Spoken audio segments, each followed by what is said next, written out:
Hello बच्चों, चलिए प्रश्न को देखते हैं। प्रश्न है, फॉस्फोरस की परमाणविकता है।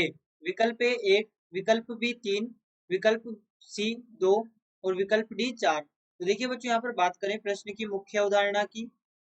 मुख्य अवधारणा तो बच्चों यहाँ पर हमारे पास में जो प्रश्न की मुख्य अवधारणा हम लिख सकते हैं परमाणविकता के लिए, वो यहाँ पर हम लिख सकते हैं अतिव्यापन की मात्रा। अतिव्यापन अतिव्यापन की मात्रा। तो देखिए बच्चों, यहाँ पर होता क्या है कि हमारे पास में जो यहाँ पर फॉस्फोरस होता है, यदि हम फॉस्फोरस को P2 लिखें, यदि फॉस्फोरस को P2 लिखें, तो बच्चों यहाँ पर देखिए क्या होता है।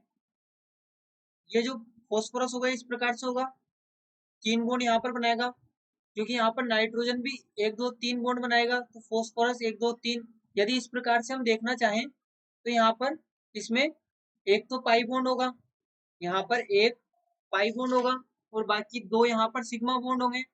यहाँ पर बाकी 2, देखिए इसे यहाँ पे इस प्रकार से लिखें, हमारे पास में एक तो पाई बॉन्ड है और 2 यहाँ पर ये सिग्मा बॉन्ड है। तो देखिए होता क्या है कि यहाँ पर 3p अतिव्यापन होता है।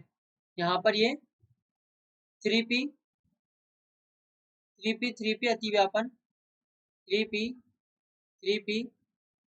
अतिव्यापन, 3p अतिव्यापन यहाँ पर होता है। तो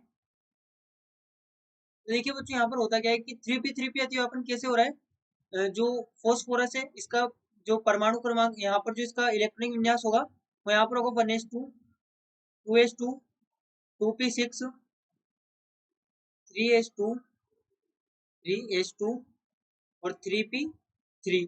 इसी प्रकार से दूसरा भी यहाँ पर अणु, इसी जो दूसरा फॉस्फोरस का परमाणु होगा वो भी इसी प्रकार से होगा। अब यहाँ पे देखिए फॉस्फोरस का जो पी है वो कोश, इसमें 3 कक्षक होते हैं। अब 3 कक्षक में तीनों इलेक्ट्रॉन यहाँ पर अयुग्मित है, तो दूसरा जो फॉस्फोरस आएगा यहाँ पर परमाणु, वो इस प्रकार से यहाँ पर अतिव्यापन दर्शाएगा। तो यहाँ पर ये 3p अतिव्यापन होगा।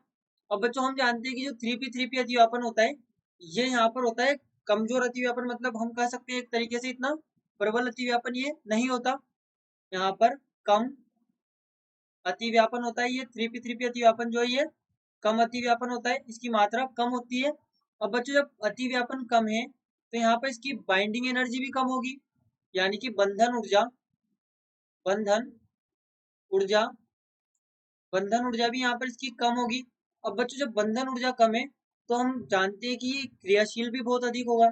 जब बंधन ऊर्जा कम है तो क्रियाशीलता भी बहुत आसानी से दर्शा देगा, तो यहाँ पर ये क्रियाशीलता इसकी अधिक होगी, क्रियाशीलता अधिक होगी, यानी कि ये इतना स्थायी नहीं हो पाएगा। तो यहाँ पर हम कहते हैं कि ये P2 के रूप में नहीं रहता, क्योंकि इसकी क्रियाशीलता अधिक है, तो ये स्थायी स्थायी नहीं रहेगा।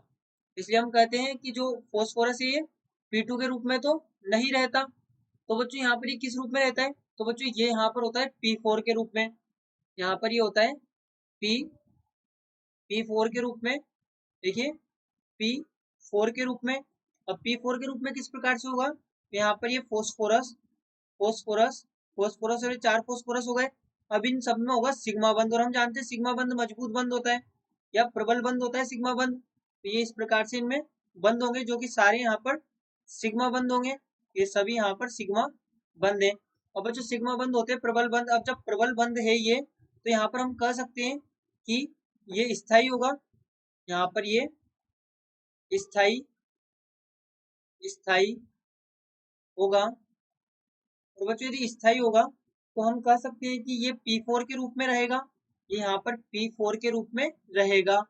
इसलिए हम कह सकते हैं कि इसकी जो परमाणविकता होगी, यहाँ पर परमाणविकता वो यहाँ पर 4 होगी, परमाणविकता 4 होगी, क्योंकि 4 परमाणु भाग लेंगे फॉस्फोरस के यहाँ पर।